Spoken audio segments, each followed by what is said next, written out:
Yeah, that he like goes back through He's that same hole that yeah. he made and just boom, he's gone. You're like, what? It What reminded me happened? of like the final boss in like video Yeah, games. very much so.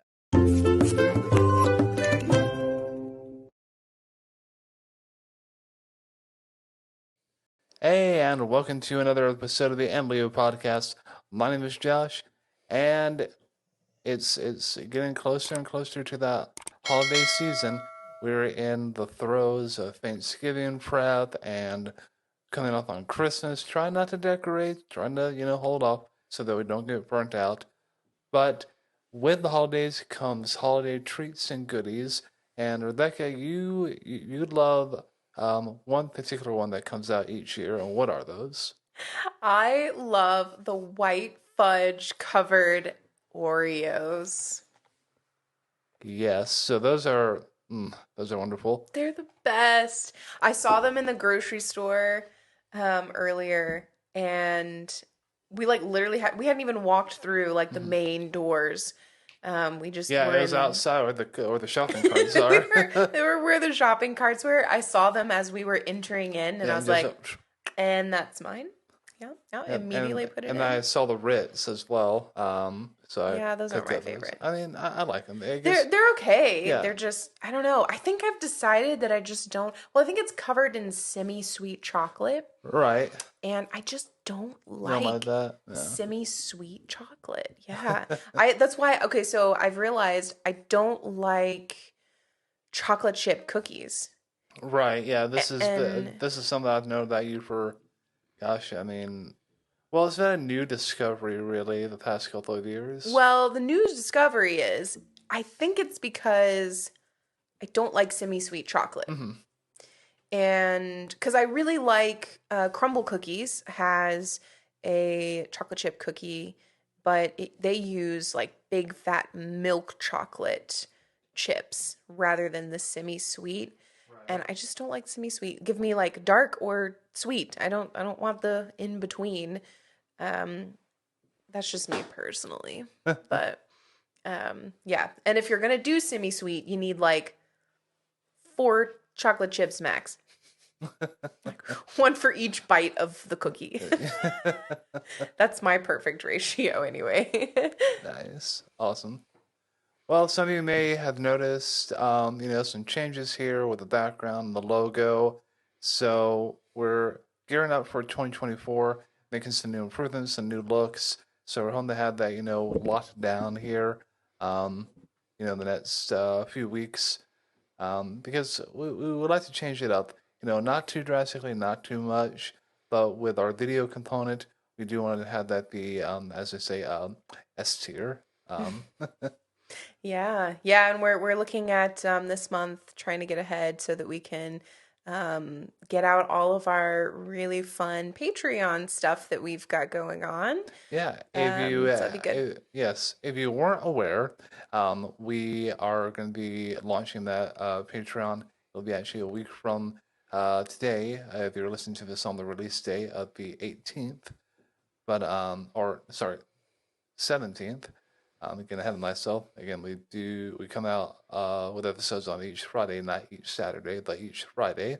I thought it was next Friday that we were launching our Patreon. No, it's the 24th, so it's Black Yeah, Friday. Yeah. that would be next Friday. Yeah, that's right. Yeah, it's a Oh. week from today. Oh, I'm sorry.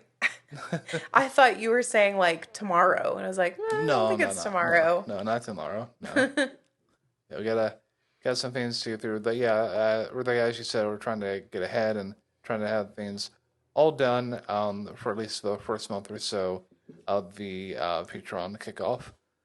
So we're excited about that. If you're not familiar with the Patreon, we have a video on our YouTube. This is actually also announced on our first ever live stream that we did a couple weeks ago. So check that out. That's on our YouTube page. The Patreon will be going live. So the patreon.com/. Alleluia. Yeah, we'll do that. And we'll also have a link on our socials so that you can directly go to that. It'll also be added on our social links on Linktree and our YouTube page as well. Yeah. Yeah. And while we're on the subject of Patreon, um, this is really just, I know we've said it in other places, but just since we're talking about it, this is really just an opportunity for you to support what we're doing. We've got, well, there's obviously costs monthly to put this on, and it would be nice to have some help with taking care of that. Yep. And there's anywhere from like $1 if like that's what you can do and you want to do, then fantastic, there's that option. And then there's all the way up to 15. Is that right? Yeah, so all the way up to $15.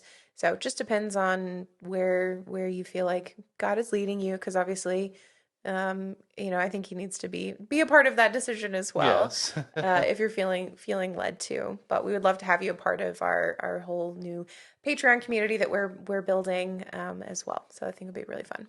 Exactly. So there will be a few tiers to choose from, and where you feel God is leading you to support and not support. But we would love to have you be a part of this journey. Yeah, and obviously the podcast will always be free. Like, Right, absolutely. always. Yeah. That's what we That's do. a given. Yeah. All right. Well, we're going to go back to the 90s this week. The 90s for me was a golden age of the animation. Not just Disney, but other things from like Warner Brothers and DreamWorks and Don Bluth films. Um, there are just many forgotten gems, and we'll be talking about one of those today. And Rebecca, what is the movie we're going to be discussing today? We are going to be talking about Cats Don't Dance. Cats don't dance, and in real life they don't. They don't.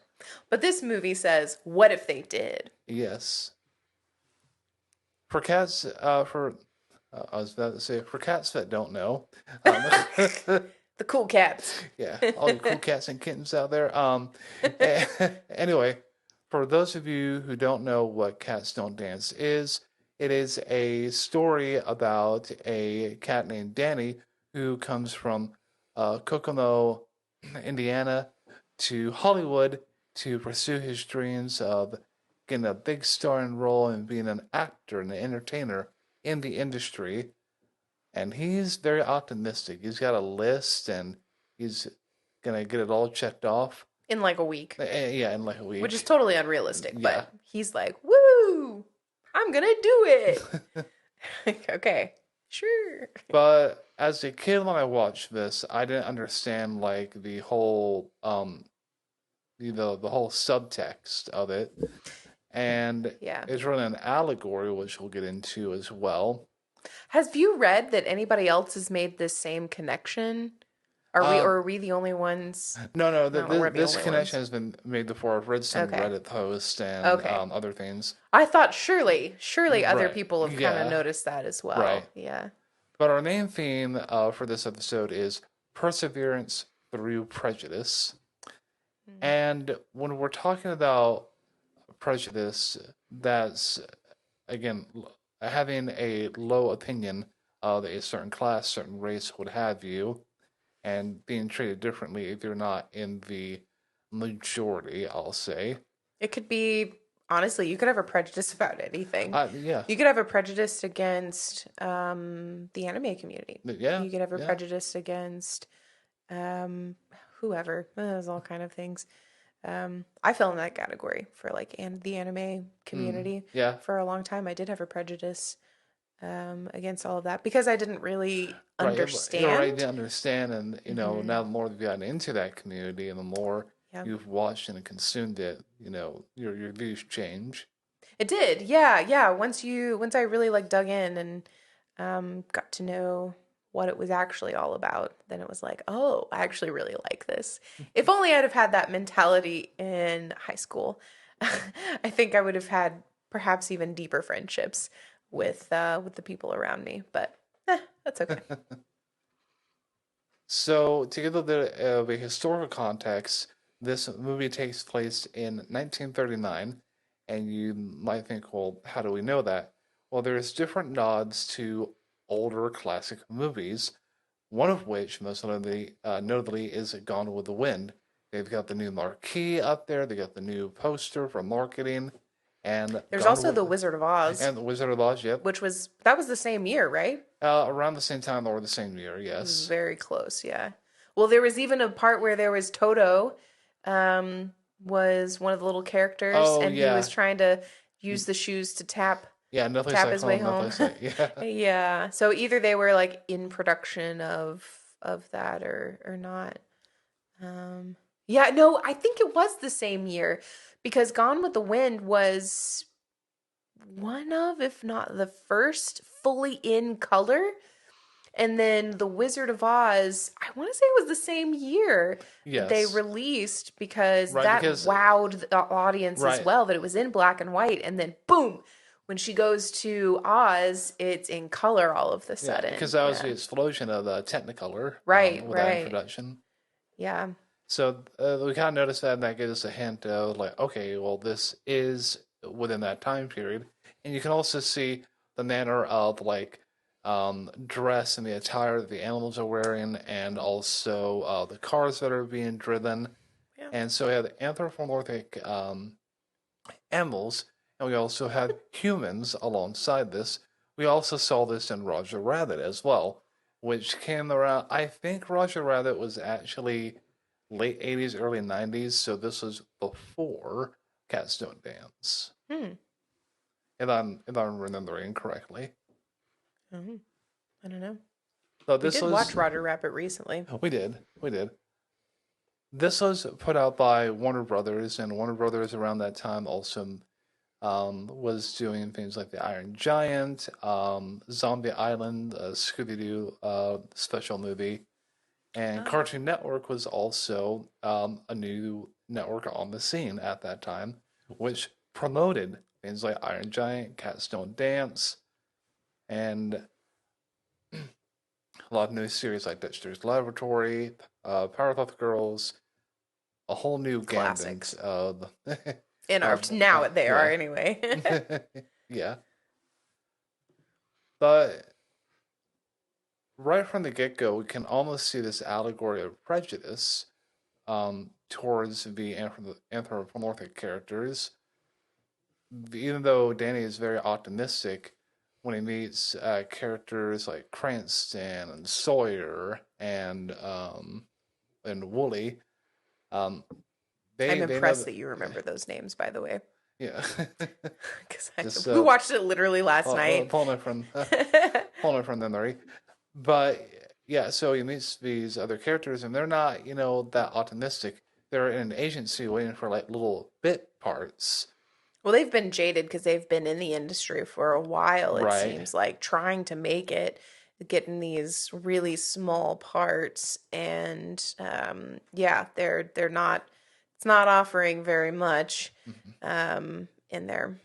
Mm-hmm. And that's how it was for minority actors, not just African American actors, but Asians who wanted to break into the industry at that time. So minorities, you either got movies that were made for that audience, or you were given subservient or servant parts in movies that were primarily a cast of Caucasian.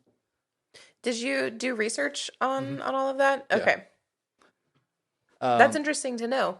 yeah. Yeah. There's one of the scenes right before Danny tried to get everybody's spirits up, where all the animals were outside of one of the casting Yes. areas, like waiting for a part for that day.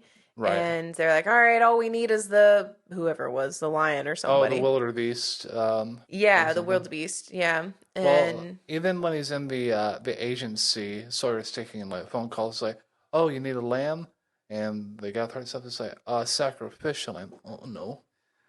It's like, sorry, we're mm, fresh out. yeah, I thought that was really interesting. There was a couple of references to sacrificial lambs or sacrificial goats. Yeah. It seemed like that had significance for the movie. Um, I don't know. What did you take? What was your take on the I sacrificial? didn't notice that personally. Oh, At least not the references. I just saw it was just there. yeah. But the main focus that we have, what we're talking about, is prejudice primarily when we see that allegory. And Wooly tells Danny after there's been this big commotion over the little archangel scene, which we'll get to in just a moment. But actually, let's discuss that first. Yeah, so So, the big deal with the yeah, whole thing, Danny comes to town and all of the animals are needed for this movie that's being put on called, I think it's called The Little Archangel, right? yes, So it's the Noah's loosely, Ark, yeah, loosely based, loosely. Yeah, you have the ark and the animals and that's about it. right? But it's Well, and the song is like, there were all these bad people, and the Lord made all the bad people drown. I'm like, yeah, yeah, basically. I mean, yeah. But the angel, if you will, in the movie is what's her name? Darla Dimple, Darla Dimple, who is, I think they were trying to go for Shirley Shirley Temple, Temple, and base it loosely on like her looks at the time, but not right? her like her demeanor. Yeah, not her life because unless this is how, I wonder if there were rumors at the time That of she was difficult to her. work with, or Yeah, I wonder if that's how they saw her. So, I did some research on Shirley Temple's life because I was like, does this have any merit? So, Darla Dimple, she is the antagonist in the story, yes, and they're like, oh, she loves all the little animals and everything. Turns out she's an absolute terror. terror. Yeah, honestly, She's for a horrible. child, one of the best villains I've seen. I would agree. She's a really good villain. Yeah, really good villain because she can act so sweet and then Hmm. just like fly off the handle. Oh yeah, And it's yeah, it's a lot. But yeah, so I think they were trying to do, Shirley Temple's life on this, or at least she inspired it. I don't know if, but they so Shirley Temple had a pretty rough she had a pretty rough childhood. She was basically sold into slavery essentially to the industry. Her parents turned her into a cash cow, and because she was born during the Great Depression, and she was starring in all these movies. And at the time, I did not know this before watching this little video about her life, but apparently at the time when she was starting to become popular, it was a very common thing to have children, small, like toddlers, play these adult roles as in like a commentary on society, hmm. but they used real children. I mean, in one of the movies, she was playing a woman of the night in Oh like a brothel. Right. wow, She's like 3 or 4 years old. okay, Um, that's extreme. it's it it was extreme. Maybe she was not that old. She was maybe more like Well, I'm sure it wasn't, 5 or 8. I'm sure it wasn't like too graphic, considering that time period. No, no, there was one of the examples was that they gave in the video I watched was that one of the lines was something about there was an innuendo for selling her body for lollipops or something. Hmm. It was like that kind of a thing. It was like very suggestive. The adults definitely knew what was going on, and the kids, they didn't know what they were saying. They just said the lines, that kind of a thing. But the adults knew.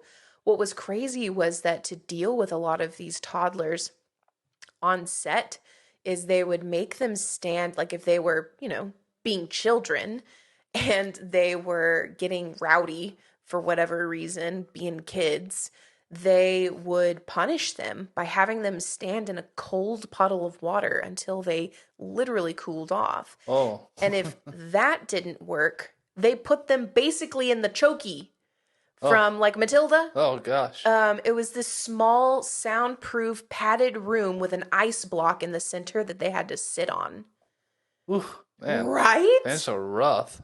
I was like, oh my gosh. So I'm wondering if Darla's temper maybe comes from Shirley's being on set, being a kid and being rowdy. I have no idea if that's what they're I making mean, the commentary on, but I thought it possibly. was crazy. Yeah, I mean that's interesting thing to note. I mean, Mm-hmm. maybe it is quite possible if what you had seen and what was researched is if there's any validity to that. Yeah, so I think there is. I say that because Shirley actually wrote her autobiography in the 70s, I Hmm. want to say. It was the 70s. And she told these stories about what would happen on set and all of the crazy rumors Hmm. flying around when she was younger. She fell out of favor when she was like a teenager. I think like 18. She stopped really getting parts, and she ended up getting married to someone who was very abusive.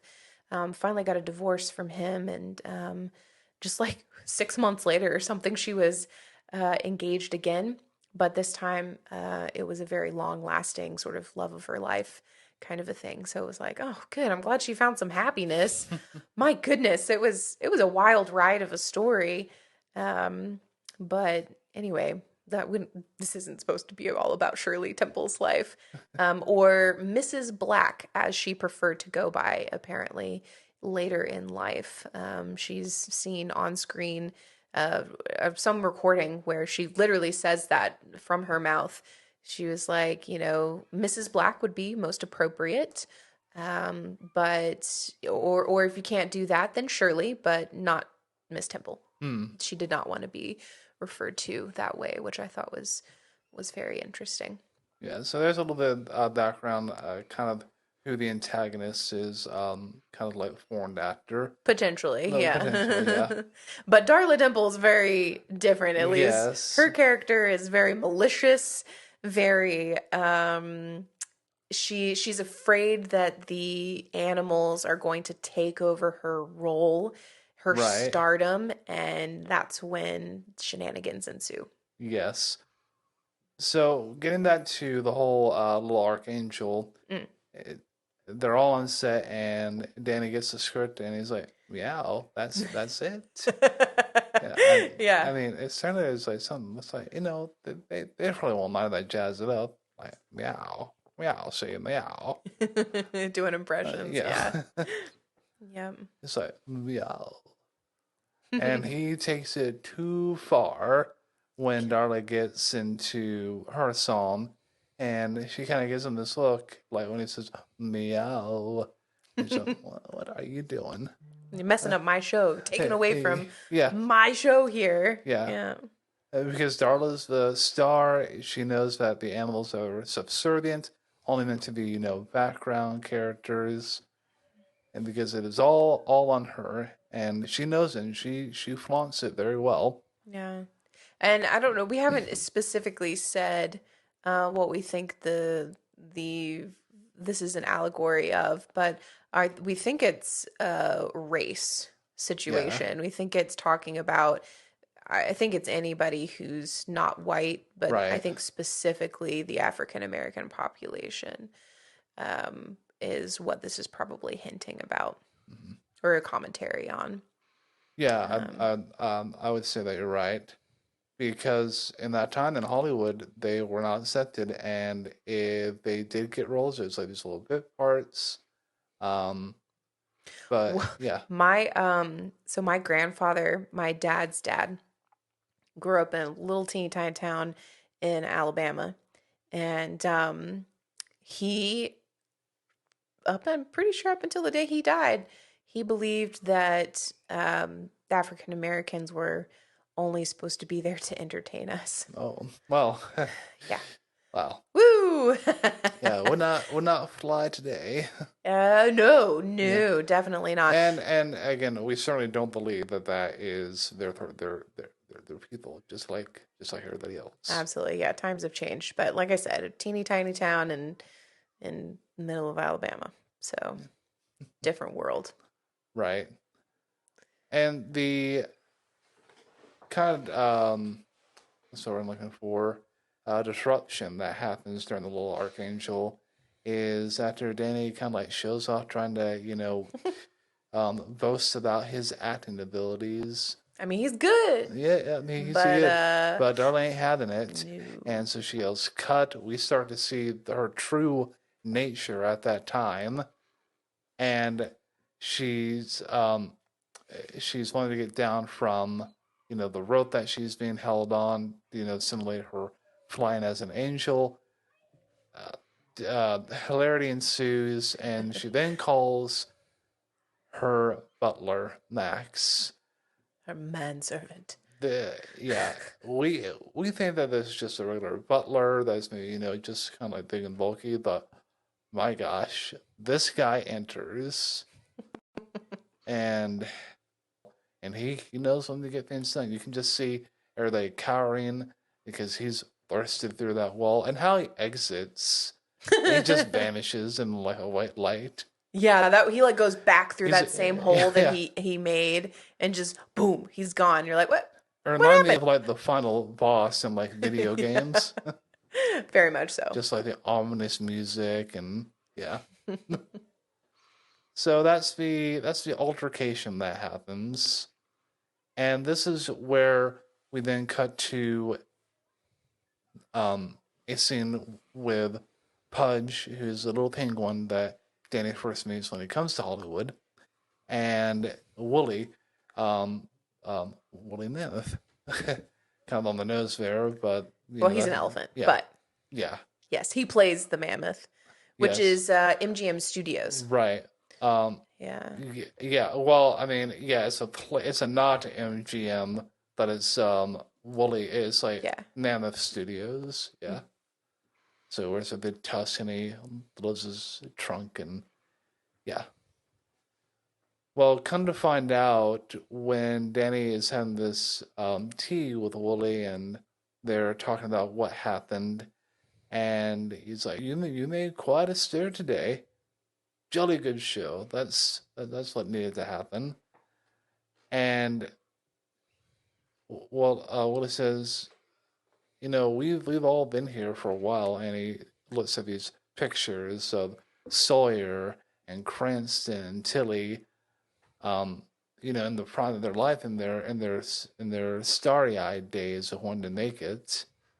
And Danny says something to the effect of, "Well, I thought, people are always looking for talent," and Wooly responds with, "Yes, talented people, not animals." Mm-hmm. And oh, that kind of hits hard when you kind of like realize the subtext. Yeah, it does. And that's where we get to Prejudice. And I had a couple verses on this. Like if you want to look up Romans, I think it's in Romans 9 or Romans 10, it says something to the effect of, nor Gentile nor Jew, something like that. While you're looking that up, I'll kind of just give a little bit more context. So, prejudice is nothing new, as we discussed earlier. It's been around since the dawn of time. You can have prejudice between race, sex, certain interest groups, anything really. But God says, we're all the same. To quote King of the Hill, he all puts us in the same crayon box. um, but Becca, do you have the that verse pulled up? Okay. Yeah. Yeah, it is Romans 10, 12, beginning at 12. And it says, "For there is no distinction between Jew and Greek, for the same Lord is Lord of all, bestowing his riches on all who call on him. For everyone who calls on the name of the Lord will be saved." Right, and basically what that is saying is the Lord doesn't have any exclusions. He doesn't have any prejudices. Yeah. As long as you decide to follow him and call on his name, you're you're part of this family. You're part of this ever growing, everlasting family, and that's honestly how we should approach people today. We don't need to be like, well, this person's black or this person's Asian. Don't associate with them because of their race. They're Or this obviously like person's this, poor, right? or Or they're this, homeless, yep, or yeah, or in the exact opposite. disabled, whatever Yep, it is. yep. Or the Yeah. exact opposite, like they're rich, they're Yeah. athletic. So obviously, Yeah. since they're this, they're like this, Mm-hmm. and Yeah, that that brings up goes the yeah, all different directions. hmm I'm so glad you said that. Because there are a lot of people who have something against people who have a lot of money. Um, you know, and it's sad to see. Because ultimately people are people, yeah, right? right, We all have similar emotions. We all have similar, or different ways that we think about things, and um, all of that. There are certain fundamental things. We all need to eat. We all need to have shelter. We all need yes, to. All of these things right, are important, and looking at those similarities, I think is really good. yeah, absolutely. So, I want to get to kind of the Psalms in this movie, which are fantastic, I think. Well, before we get to the songs, because I have a feeling we'll probably end with the songs. Okay, okay. Um, there was a line. So, of course, being a movie like this, there's always a sad part. And so the plan that they had that didn't work out, Oh, and yes. um, they and Danny, oh, excuse me, Danny's about to go home. He's gonna leave, and he ends up. Was it that one? I think it was this time. It was one of the times when he was like encouraging a group of the animals. But he says, "Oh no, no! It's right before they're about to give like their last musical number, Yeah. and they're like, 'Come on, one more time! We can show them what we can do.'" And some of his friends are just like, "Nope, not gonna do it. I'm done. I'm out." And he says, I'm pretty sure I got this quote right, but he says, "All right, fine. Walk away only if you can't take what they think about you." Mm, And it was like, this is your time to prove them wrong, or say, "Hey, this is who we actually are.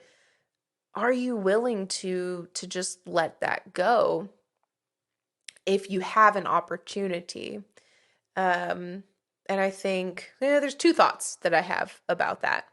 Um, you know, One, that's certainly how the world sees it, that, yeah, you need to fight for who you are, what you stand for. And then there's another part of me that thinks, well, actually, um,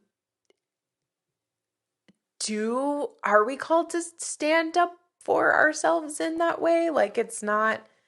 I don't know. I don't know. I think there's an advocacy part, certainly, of others standing up for you, hmm but I don't know. Don't let that get in the way of your dream. I'm thinking like from a Christian perspective.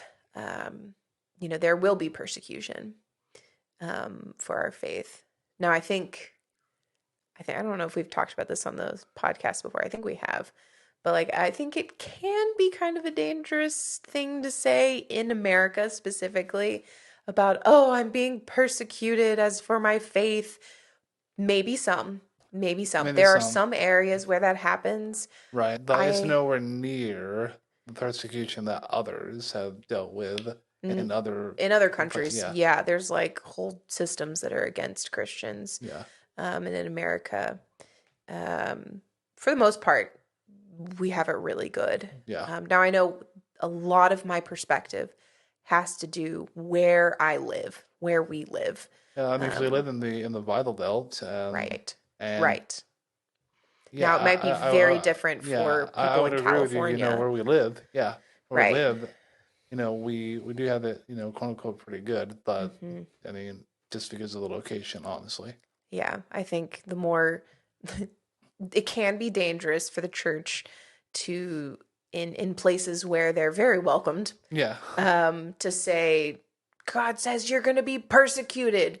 Now, if you say that to someone over and over and over again, they're going to start to look for things to Yeah. say that they're being Right. I persecuted. mean, if you look for it, you can find it. I mean, Sure. yeah. Yeah. Anyway, sorry. But That was a bit of a tangent. that's a good point. I mean, because in a way, the animals in this film are being persecuted, They are. um, just because of who they are, because they're not people, they're Yeah, not they're seen as less yeah than. yeah less than, like, I mean, honestly, just the gum that you get on your shoe, essentially. Yeah. Um, So the songs. yeah, Sorry. the songs. Sorry, no, Derailed you. no. So the songs are great. The Yeah. opening and ending, which is the same song, great. It gives you kind of like that boppy feel. Start off on a positive note. Oh yeah, we Um, were driving in the car earlier listening to that song with the windows down, yeah. and it was like 70 degrees. Yes. I was like, "Ah, Josh, this is a mood." It It was is. great. It is a mood. Other things like in Hollywood, Danny's opening number, which Danny is actually based off a character Danny Kaye, who, if you're not familiar with classic films, was played by Gene Kelly, who was actually a contributor in this movie before his passing. He did like the Well, Gene Kelly and Danny Kaye were buds, oh right? There's two separate oh, they're people. two separate people. Sorry, Yeah, I it's not the thought same. I thought Danny Kaye was the character that Gene Kelly played. Mm-mm. Okay, so two separate Unless people. I'm really way off base, but I'm pretty sure it was Gene Kelly and Danny Kaye that were in Mm. Singing in the Rain. They were two Yes, friends. right. And Danny Kaye was the one who's like, make them laugh, make them Oh, okay, laugh. Danny Kaye is who I'm thinking of then. Yeah, Because that's who I think Danny's character I think is so. based off of in Cats Don't Dance, which I thought was a pretty good nod. Because, I mean, in his clothing at the time is very resembling of that movie, Singing in the Rain. So I thought that was pretty cool. But yeah, so Gene Kelly um, offered like the choreography, so the what do they call it, the reference choreography for the animals and such Oh, when that's doing cool. their dancing. Yeah, so that was a pretty good nod. Big and Loud, the reprise is probably one of the. I did not skip that for some reason when I was younger. Most of the villain songs I skipped just because like, whatever. But this one, Darla's good though. I yeah, liked her yeah. songs, Like all of them. whoever played her, like she got some pipes. She was, yeah, really good and so expressive with her Yes. voice. Oh, Very absolutely. impressed with that actress. Yeah, Yes. she did such a good job with Darla. And then of course, there's other songs like Animal Jam when they're all out in the studio lot, and the colors, the use of color. Ah, You said yes. that you liked that. Yeah, that was so fascinating because it was like their emotions of the animals were in the color of, so that when they had really dull sort of muted colors, they were not very I don't know, like hyped happy, up, yeah, hyped up, if you yeah. will. Positive. They were like, oh, okay, whatever, go move on. And then Danny comes in and boom, he's like bright color and it's Yeah, because amazing. he's the optimist. He's the one who perseveres, Right, and he's exactly. the main protagonist who's getting all this cavalcade of talent. Mm-hmm. Yeah, and as he sort of like wins people over and gets them dancing and moving, then they all of a sudden are in bright Yeah. colors. And I thought that was such a really cool visual touch. Yeah, I think overall what I loved about this movie is how um, kid friendly it was Yes. and how you can really enjoy it. But there's also, when you really dig into it, it's deep. It There's a is. lot. There's a lot to be commented on. Whereas like Roger Rabbit, which I did look it up earlier, Roger Rabbit, Who Framed Roger Rabbit, was in 1988. That's when that came out. So this was in 98. Is that right? 97. Cats. Yeah, Cats Don't Dance. So almost exactly 10 years later that it came out. But it's adult, you know. Like Yeah, Who Framed Roger Rabbit? That's pretty adult. it is. It is, especially Um, the patty cake scene. yeah, Yeah, right. it doesn't show anything, but you can allude to, Yeah. yeah. Yeah. It's yeah, so that this was nice that there was a movie like Cats Don't Dance. And you know Yeah. what's funny is I think the first time I saw Cats Don't Dance was with you, Josh. I don't think I had seen it Yeah. before. Yeah, because I told you that. It's like, what's Cats Don't Dance? I'm like, we gotta sit down right now. Yeah, I think we planned it for like that night. We watched it. Um, the Going back to the songs though, the ending number, Nothing's Gonna Stop Us Now, Nothing's just gonna has stop us it's a now. big thing, and It's good. it wraps up the issue really nicely. Well, that's not how it happened in Hollywood Yeah. during that time. It's not like, oh, we did a big show out there and like everybody accepts you now. No, they still had a lot of struggles decades later Yeah. to get into show business. Oh yeah. It But took a long for a time. kids movie, this is how it wrapped up, and you can see at the end, um, leading up to the credits, where they had those spoof movie posters of like Twister, Casablanca. That was Um, funny. Yeah. but yeah, so it The was Mask. all the mask, yeah. The Mask. Although I think if I remember right, Jim Carrey's version of The Mask, was that a remake No, that or is was that an original? the original, yeah. Okay. The Mask also went on to have an animated series as well. Yes, yes it did. I don't think I don't think Jim Carrey voiced the Mask in the animated series. That would make sense that he Um, would not have. but yeah, But yeah, Twister was in there. mhm. Man, Twister. Grumpy Old Men was in there. Yeah. Yeah, so a lot of nods to like Modern. more modern films, which is good for a modern audience that was Right. watching it at the time. And Darla, it gave like the trope of the antagonist trying to sabotage something, but ends up just making it better. Yeah, that was great. That was such a great allegory of, honestly, it makes me think of the verse in Romans, Hmm. which is quoting actually the story of Joseph, as in like Joseph, coat of many colors, that guy, Yeah, where he says, he's talking to his brothers and he's like, they're like, I'm so sorry we sold you into slavery. And Joseph's like, hey, it's okay. You know, what you meant for evil, what Satan meant for evil, yeah. essentially, God turned it for good. And look at all these people that I can help now.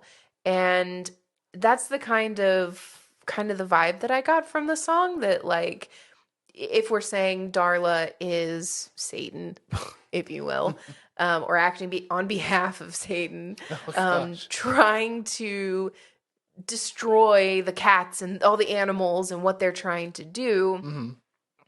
God's like, hey, nope, we're going to turn this in for good.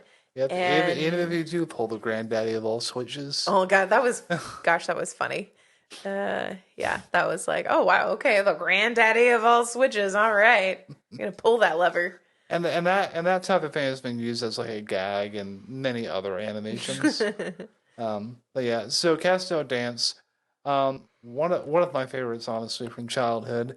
I had the VHS growing up, and yeah, so would highly recommend it. It's not even an hour and a half; it's like an hour and 14 minutes.